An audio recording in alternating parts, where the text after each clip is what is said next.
সবাইকে শুভেচ্ছা জানিয়ে এক্সেলের ৯ নাম্বার টিউটোরিয়ালে আমি নাজমুল হোসেন আপনাদেরকে স্বাগত জানাচ্ছি। তো আজকে আমি দেখাবো যে কিভাবে এক্সেল শিট প্রিন্ট করতে হয়। তো প্রিন্ট করাটা আসলে অনেকের কাছে ঝামেলার মনে হয় আর কি। তো দেখা যাক যে আমরা কীভাবে প্রিন্ট করতে পারি। প্রিন্ট করাটা আসলে খুবই ইজি। যেমন ধরেন আমি ফাইলে ক্লিক করব বা ব্যাকস্টেজ ভিউতে যাব, গিয়ে এখানে প্রিন্ট আছে, আমি সরাসরি প্রিন্টে ক্লিক করব। প্রিন্টে ক্লিক করার পর আমি যে পেজকে প্রিন্ট করতে যাচ্ছি তার কিন্তু একটা আউটপুট আমাকে দেখাচ্ছে, দেখেন যে এই জায়গায়। বাট কিন্তু কথা হচ্ছে কি, আমি আমার প্রিন্টিংটা কিন্তু অর্গানাইজ না। আমি এটাকে অবশ্যই আমার চেঞ্জ করতে হবে যে আমি কীভাবে প্রিন্ট করব।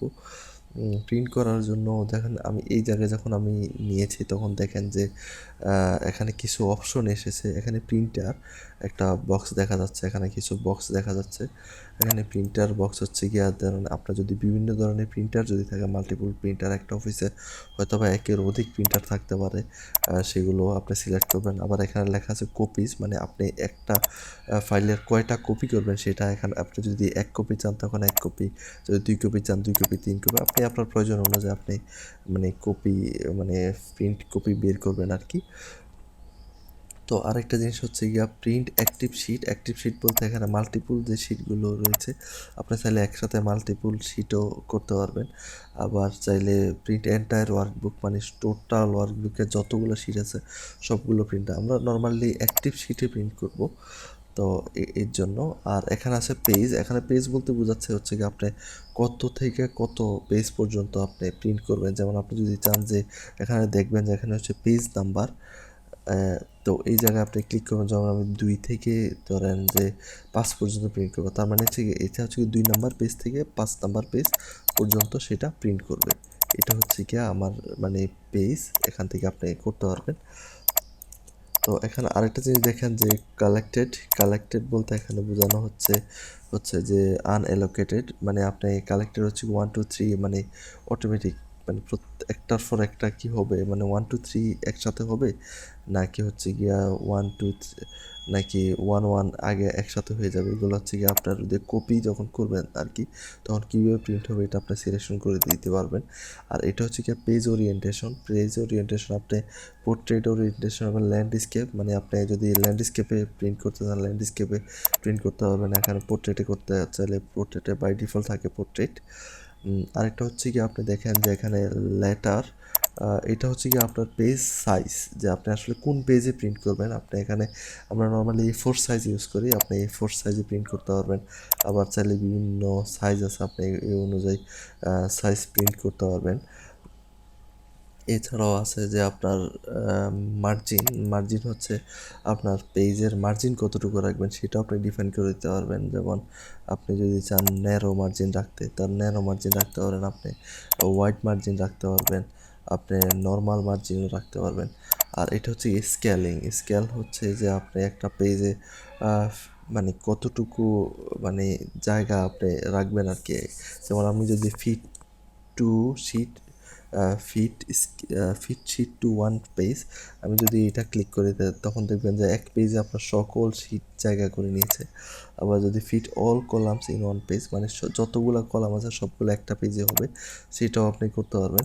আবার যদি চান fit all rows in 1 page, মানে ফিট অল রোজ, যতগুলো রো আছে সবগুলা এক পেজে জায়গা হইতে হবে আর কি, এটাও আপনি ডিফাইন করতে পারবেন। ঠিক আছে, এগুলো হচ্ছে কি আপনার মানে কীভাবে নো স্কেল, আবার যদি স্কেলিং আর কি, আবার যদি চাইলে নো স্কেলে করে রাখতে পারবেন আগের মতো। তো আপনি যদি মানে বিভিন্ন ক্ষেত্রে আমরা দেখা যায় মার্জিন মানে চেঞ্জ করা লাগে, যে আপনি চাইলে এখান থেকেও কিন্তু আপনার মার্জিন চেঞ্জ করতে পারবেন, শো মার্জিন। এখান থেকে ধরে আপনার মার্জিনগুলো চেঞ্জ করে নিতে পারবেন। যেমন আমি যদি চাই যে এটা চেঞ্জ করতে, আপনি এটা ওই অনুযায়ী চেঞ্জ করে নিতে পারবেন আপনার পেজে জায়গা করার জন্য আর কি। আপনার মানে স্কেলে মানে মার্জিন করে নিতে পারবেন, এগুলো ম্যানুয়ালি আর কি। আর প্রিন্ট করার জন্য জাস্ট শুধু প্রিন্টে ক্লিক করলে কিন্তু আপনি প্রিন্ট করতে পারবেন। এতেও গেল আপনার প্রিন্টের বিভিন্ন অপশন। এখন আসুন যে আমরা এছাড়াও আমরা মানে প্রিন্ট প্রিভিউ দেখার জন্য একটু সুবিধা হওয়ার জন্য আমি চাইলে এখানে নিচে দেখেন স্ট্যাটাস বারে যে পেজ ব্রেক প্রিভিউ, এটাতে ক্লিক করলেও কিন্তু আপনার কোন পেজে কোন কোন তথ্য আসতেছে সেটাও কিন্তু আপনি দেখতে পাচ্ছেন যে আমার পেজ ওয়ানে আসবে এই তথ্যগুলো এখানে ভাগ ভাগ করা, পেজ 3, পেজ 2তে, পেজ 4-এ কী কী তথ্য আসবে সেটাও কিন্তু আপনি দেখতে পারবেন। আপনারা চাইলেই পেজ ব্রেক ভিউ থেকে আপনারা মানে কোন কলামে মানে কোন পেজে কোন কলাম বা রো থাকবে সেগুলো আপনি ডিফাইন করে দিতে পারবেন। এটার জন্য আপনাকে ধরেন যেই এখানে যে একটা দাগ দেখতে পাচ্ছেন এখানে জাস্ট শুধু মানে মাউস দিবেন, মাউস নিলে এটা চেঞ্জ হচ্ছে। এটাকে ধরেন আমি 1 থেকে এভাবে আমি কিন্তু ফরম্যাট করতে পারবো। যেমন আমি যদি চাই যে এটা এভাবে হবে, এটা মানে এতটুকু হবে, এটা আমি ডিফাইন করে দিতে হবে। কোন পেজে কতটুকু হবে সেটাও আমি মানে ইচ্ছা মতো ডিফাইন করতে পারবো। যেমন আমি যদি চাই যে এখানে এভাবে হবে, এইভাবে কিন্তু আমি ডিফাইন করে দিতে পারবো। এইটাই হচ্ছে গিয়ে আমার মানে সুবিধা আর কি, মানে এই পেজ ব্রেকের সুবিধা, যে পেজ ব্রেক ভিউর সুবিধা, তা আমি এইভাবে চেঞ্জ করতে পারবো আর কি। যে পেজ 1-এ এইটুক, পেজ 3-তে এইটুক, পেজ 4-এ, পেজ 5-এ এইটুকু আপনি এইভাবে সুন্দর করে ফরম্যাট করতে পারবেন। ফরম্যাট করে আপনার আগে যে চিড়ে যাওয়ার নিয়ম, প্রিন্টে যাবেন, সেম আগের মতোই আপনি আউটপুট পাবেন। তো এখন আরেকটা আসেন যে আমার page layout tab, page layout ট্যাবের যে রিবন আছে, আমি পেজ লেআউটে গিয়েও কিন্তু আমি আমার মানে সাইজ, পেজ ওরিয়েন্টেশন এগুলো ঠিক রাখতে পারবো।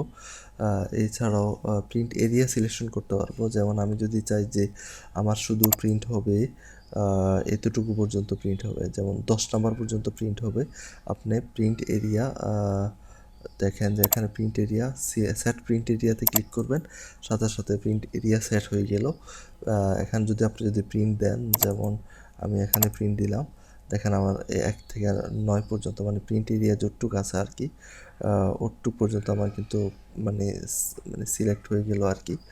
এগুলো হচ্ছে প্রিন্ট এরিয়ার সুবিধা। আপনি চাইলে আবার প্রিন্ট এরিয়া, ক্লিয়ার এরিয়া দিতে পারবেন। ক্লিয়ার এরিয়া দিলে আবার আগের মতো হয়ে যাবে।